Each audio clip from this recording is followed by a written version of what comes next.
in a community like the Halo community can be incredibly exciting. It's awesome to see a ton of fans who are so passionate about a game that they're willing to show their love and appreciation in a positive way. And then sometimes there's those fans who manage to go above and beyond and take things to a completely different level. And that doesn't always have to be a bad thing, but it is interesting nonetheless to see the dedication that some Halo fans have in the community. Obviously, there's been cases in the gaming industry where fans take things way too far in an extremely negative, counterproductive way, but we wanted to focus more on the Halo fans who went above and beyond and did something different that solidified their legacy and not their infamy.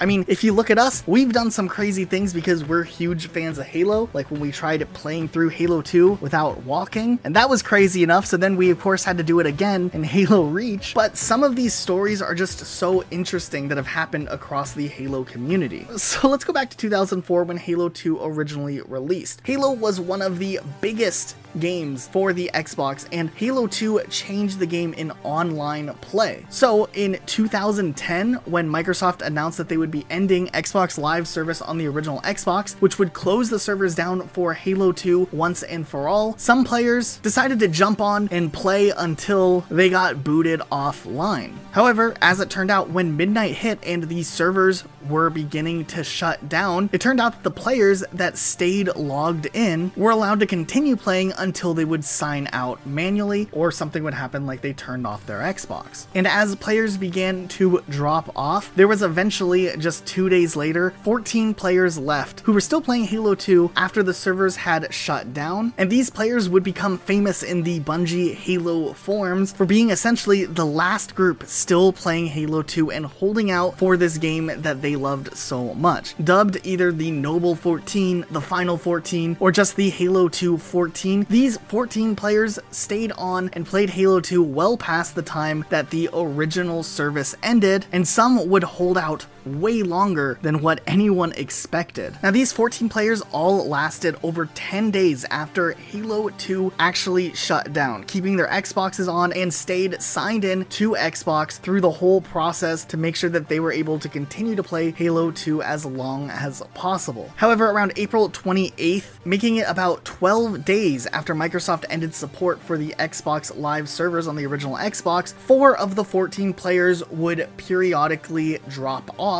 of Halo 2. One of these 4 players actually exited on his own free will because the Halo Reach beta was going on and he really wanted to play it, and there was a whole huge outrage directed towards him, which is another example of players taking things way too far just because this guy wanted to play Halo Reach. However, there were then still 10 people playing as of April 29th who were committed to staying online as long as they could. However, slowly as the days progressed, players would continue to drop off one by one. Whether it was things like internet dropping out or other things like power outages, by May 5th, 5 players still had remained and were not willing to give up this dream of keeping Halo 2 alive. Players Dirty Cajun would drop off on May 5th, Mac Daddy would drop off on May 8th, and Lord Odysseus had an internet outage on May 8th as well, finally leaving just 2 players left, Agent Windex and Apache Enforcer, who both made it till May 10th when Agent Windex was finally booted from the game, and Apache was the last one standing who was able to stay connected until 2 a.m. the next morning before he finally was booted as well. And all in all, the team ended up surviving 25 days still playing Halo 2 after it officially ended, and that's some crazy commitment, and definitely something we think about knowing that the original Halo games will have their servers shut off later on this year. This next one actually happened just prior and during the announcement that Halo MCC would finally be coming to the PC, and fans were so excited, but the days leading up to it, while on Twitter cryptic tweets hinting that a new PC announcement would actually be coming, had a lot of people on Reddit and other communities make hilarious bets that if for whatever reason 343 would announce Halo on PC, they would send 343 Industries some pizza. And sure enough, as it turned out, Halo was in fact announced to come to PC, and a ton of people online began sending pizzas en masse to 343 Industries in Kirkland, Washington. One of the first people who kind of started this idea of sending pizzas, the Womb in the Sky, sent pizza over. Our boy GameCheat13 even got in on the action, and 343 had tweeted about his pizzas arriving at the studio. Then it started getting carried away with some people trolling and sending interesting pizzas like pineapple and jalapeno, which they thought was a troll, though someone at the studio really liked it and ate quite a bit of it. Various people working at 343 Industries tweeting about the amount of pizza that was showing up at the office, and they were just saying it doesn't stop and that it was getting nuts. And finally, Sketch had to go to Twitter to ask people to please stop sending pizzas to 343 Industries because the building receptionist isn't there and it was getting logistically challenging to get the food to the office, and they didn't want the food going to waste. So it was really funny, just the fact that something that started off as a joke ended up being something much bigger than maybe what they had initially anticipated. Switching gears to something more in the fan creation realm, there's been some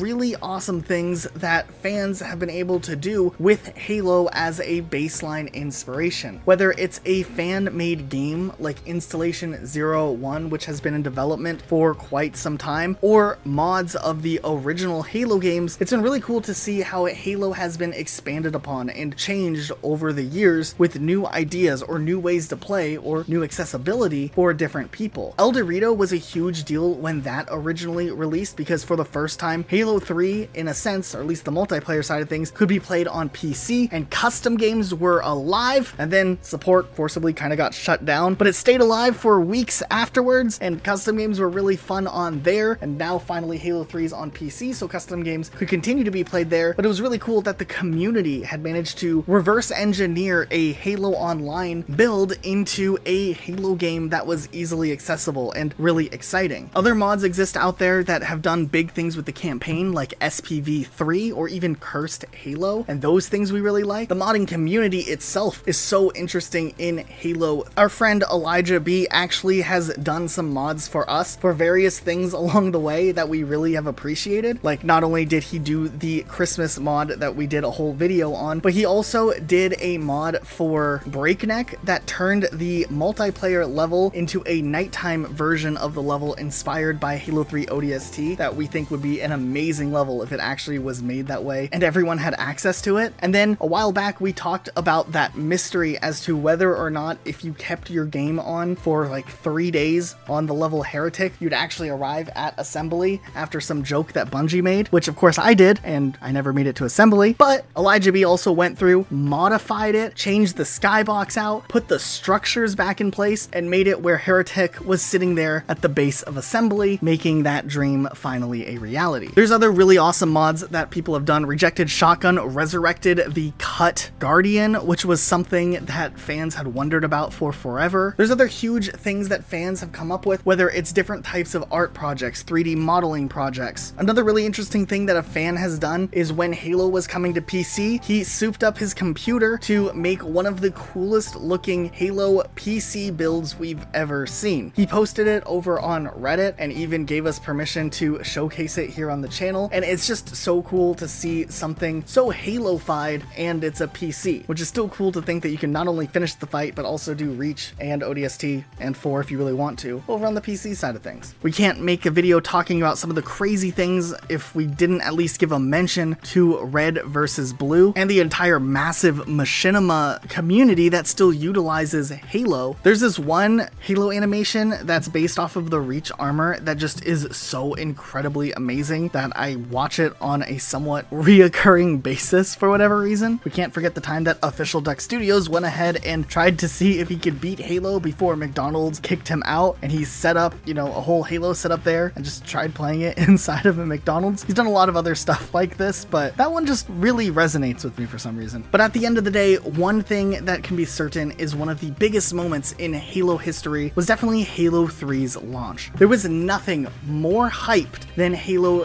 3 releasing. There were people camping outside of a Best Buy store in New York City to get their hands on Halo 3 when it would release. staying there for like 2 days, which is absolutely insane. But hey, they got Halo 3, and that's incredibly awesome. And just the general hype and like craziness factor around Halo back in the day is something incredibly memorable that I don't think we'll ever forget anytime soon. But what is your memory from Halo? What occurrence do you have when fans have taken things a little extra or went a little above and beyond? Let us know in the comments down below. Also, if you're not subscribed and you want more videos like this on Halo, make sure you're subscribed with notifications on so we actually show up in your YouTube feed. That'd be kind of cool. But otherwise, we'll catch you all later with a brand new video.